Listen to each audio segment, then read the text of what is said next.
आज की मेरी वीडियो एक ऐसे कारोबार के बारे में है जो आप 500 से शुरू कर सकते हैं तो हज़ारों नहीं लाखों कमा सकते हैं। ये एक ऐसा कारोबार है जो बग़ैर मोहताजी के आप अपने घर में कर सकती हैं और मेहनती बहनें इससे बहुत ज़्यादा फ़ायदा उठा सकती हैं और अपने फैमिली के लिए सहारा बन सकती हैं। तो वीडियो को एंड तक ज़रूर देखिएगा। बिस्मिल्लाहिर्रहमानिर्रहीम। अस्सलाम वालेकुम। इब्तिसाम क्रिएटिव पावर में आपको खुशामदीद है। Welcome to my channel. हमेशा खुश रहें, आबाद रहें।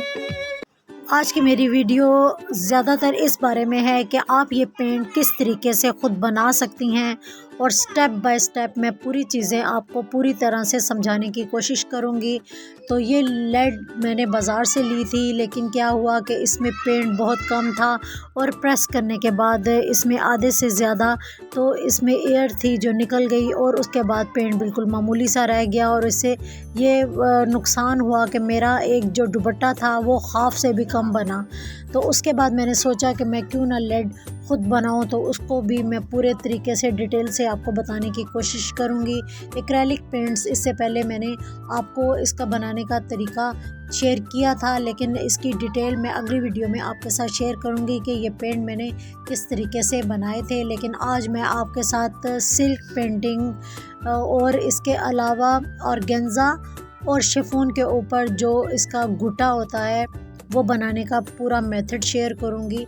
तो सबसे पहले हम सिल्क पेंटिंग ऑर्गेन्जा और शिफॉन के ऊपर पहले हम गुटा आउटलाइनिंग के तौर पर यूज़ करते हैं, ताकि इसके जो पेंट सेंटर में अप्लाई होते हैं वो काफ़ी पतले होते हैं, जो कि बाहर बहने का डर होता है। और जब हम गुटे को अच्छे तरीके से अप्लाई कर लेते हैं तो पेंट आसानी से इसके अंदर ठहर जाते हैं। और पेंट लगाते हुए आप कोशिश करें कि कलर टोन आप पहले मीडियम रखें। मीडियम लगाने का फ़ायदा ये होता है कि जब हम मीडियम टोन लगाते हैं तो तब हमें पता चल जाता है कि हमने डार्कर टोन कहाँ पर यूज़ करनी है और लाइटर टोन कहाँ पर यूज़ करनी है।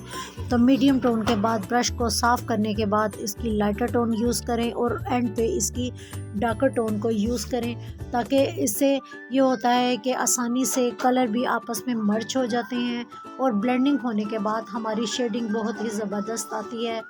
जैसे कि आप इसकी वीडियो को देख रहे हैं, जैसे इसके कलर्स को हम अप्लाई करते जा रहे हैं वैसे वैसे नई से नई शेड बनती चली जा रही है। और इस तरीके से पूरे हमारे लीव्स मुकम्मल हो गए हैं। एक लीव्स में 2 से 3 या 4 शेड्स आप आसानी यूज़ कर सकते हैं। इस तरीके से देखें, अक्सर जो लीव्स हैं उसमें डार्कर टोन को यूज़ करते हुए लाइटर टोन से इस तरह शेड्स जब आप देंगे तो ये पत्ता मज़ीद और इन्हेंस हो जाएगा और आपकी पेंटिंग में एक निखार और ख़ूबसूरती और शेडिंग आ जाएगी।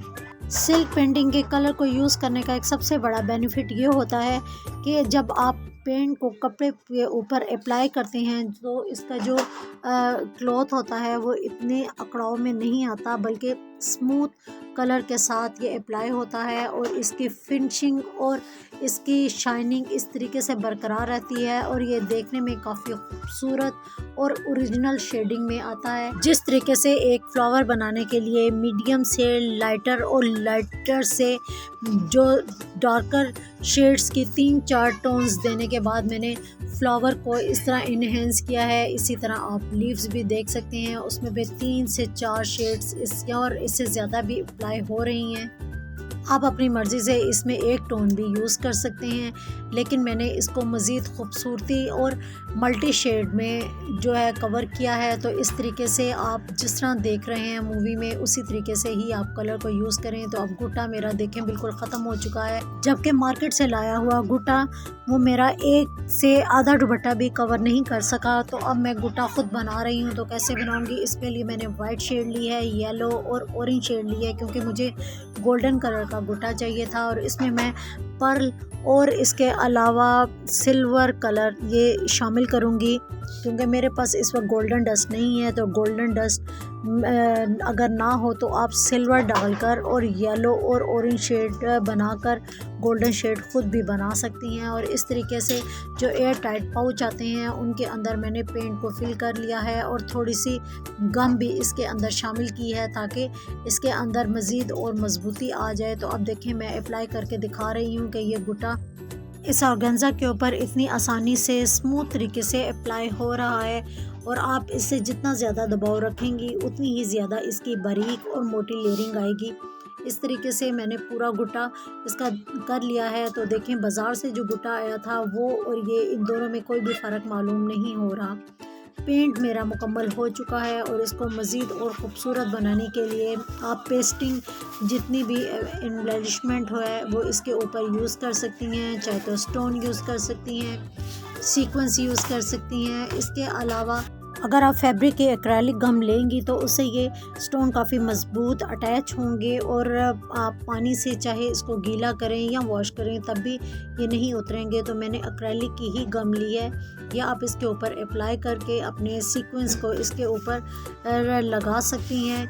इससे ये होगा कि अगर तो आप हैंडमेड काम नहीं करना चाहती तो इससे आपके टाइम की भी बचत हो जाएगी, और जहाँ हैंडमेड तरीके से आपका दुपट्टा दिनों में तैयार होना है तो वहाँ आपका ये दुपट्टा घंटों में तैयार होगा। गम के डॉट लगाने के बाद आप जो सीक्वेंस है वो इसके ऊपर स्प्रिंकल कर दें और इसके बाद एक स्टिक ले लें और बैक साइड से इसको इस तरह झटकें। तो इस तरीके से तमाम जितने भी डॉट हैं उसके ऊपर आपके सीक्वेंस लग जाएंगे। अब मुझे ग्लिटर गुट्टा चाहिए था, तो जो पहले मैंने गुट्टा बनाया हुआ था उसी में मैंने इसको ग्लिटर को शामिल कर लिया है ताकि मैं फ्लावर्स के अंदर ग्लिटर गुट्टे की शेडिंग दे सकूं। लेकिन आपने अगर राइटिंग या इसके ऊपर कोई दुआएं वगैरह लिखनी है तो तब मैं उसका कोई और प्रोसीजर आपके साथ शेयर कर रही हूँ। इस तरीके से ये होगा कि जो ग्लिटर गुट्टा है उसकी आउटलाइनिंग आप अंदर कर सकती हैं। तो देखें पेपर पर जब हमने इसको अप्लाई किया तो आपको अगर ज़्यादा ग्लिटर चाहिए तो ज़्यादा ग्लिटर शामिल कर लें और अगर कम ग्लिटर चाहिए तो आप कम शामिल कर लें। लेकिन राइटिंग जब आप करनी है, क्योंकि अक्सर दुपट्टे के ऊपर दुआएं और गज़ल वगैरह भी लिखी जाती है, तो मैं इस वक्त जो दुपट्टा तैयार कर रही हूँ तो मैं इसके ऊपर दुआएं लिख रही हूँ। तो आप लिखने के बाद इसको गीला ही जब दुपट्टा हो तो उसके ऊपर ग्लिटर को स्प्रिंकल कर कर ऊपर डाल दें और इस तरीके से नीचे से इसको किसी चीज़ के साथ झटकें तो पूरे जितनी भी राइटिंग होगी उसके ऊपर आसानी से ग्लिटर अप्लाई हो जाएगा। और इस तरीके से ये होगा कि ग्लिटर जो गीले हिस्से के ऊपर अपनी पकड़ कर लेगा और ड्राई होने के बाद एक खूबसूरत और ट्रांसपेरेंट इफ़ेक्ट देगा। ये होगा कि आपका पेंट नज़र नहीं आएगा और ऊपर जो ग्लिटर है उसकी चमक ही कुछ और होगी। और इस तरीके से आप जब ये अप्लाई कर लें तो ग्लिटर आप इसके ऊपर थोड़ा थोड़ा सा करके इस तरीके से अप्लाई करें ताकि जो राइटिंग है वो सारी इसके साथ कवर हो जाए। चाहे तो आप दुपट्टे को ऊपर नीचे दाएं बाएं इस तरीके से खींच कर और ऊपर नीचे कर कर भी राइटिंग को कर सकती हैं, लेकिन ख्याल रहे कि राइटिंग गीली होगी और आपका ग्लिटर फैले नहीं। तो इस तरीके से जो एक्स्ट्रा ग्लिटर होगा वो बाद में झाड़ने के बाद उतर जाएगा और आपकी राइटिंग इस तरीके से साफ़ और शफाफ दुपट्टे के ऊपर आ जाएगी। और मेन नाम लिखने के लिए भी मैंने इसी ग्लिटर का ही इस्तेमाल किया है। और इस तरीके से मेरा दुपट्टा अब तैयार हो चुका है। अब इसके बाद हमने इसकी साइडों पर जो लेस लगानी थी वो हम लेस लगा देंगे। अक्सर ये होता है कि इन दुपट्टों पर ज़्यादातर किरण जो लगती है लेस वही अच्छी लगती है। तो इस तरीके से जो मैंने नाम अलग से मेन लिखा था वो मैंने सेंटर इसका निकाल कर सेंटर में उसको अलग से पेस्ट किया है, क्योंकि अक्सर दुपट्टा जो है वो लिया जाता है लेकिन जो नाम है वो हम अक्सर उतार देते हैं। तो इसलिए मैंने इसको सेपरेटली हजाब के तौर पर आगे ही लगाया था ताकि नाम पूरी तरीके से वाज़ेह तौर पर नज़र आ सके। और बाकी जो दुआएं मैंने लिखी थी वो दुपट्टे के चारों अतराफ़ में लिखी हुई थी। इस तरीके से पूरे दुपट्टे पर मैंने चारों अतराफ़ में किरण लगा दी और सिर्फ जो माथा पट्टी थी उस पर मैंने मल्टी कलर की अलग से लैस लगाकर आगे को इस तरीके से किरण लगा दी ताकि जो किरण है मेरे चारों तरफ लग जाए और माथा पट्टी के ऊपर मल्टी कलर की इस तरह लैस आ जाए। तो दुपट्टा मेरा पूरा तैयार हो चुका है। मैं उम्मीद करती हूँ कि मेरे काम के साथ साथ आपने मेरे बनाने के इन लम्हात को भी काफ़ी एंजॉय किया होगा। तो इस तरीके से आपको वाज़ेह समझ आ गई होगी। मैंने अपनी पूरी कोशिश की है कि मैं तमाम जो चीज़ें हैं आपको स्टेप बाय स्टेप दिखा सकूं। मज़ीद और कोई अगर आप चीज़ों को देखना चाहते हैं, समझना चाहते हैं तो मुझे फीडबैक में ज़रूर बताइएगा ताकि मैं मज़ीद और आपको पेंट या टेक्सचर के बारे में बता सकूं।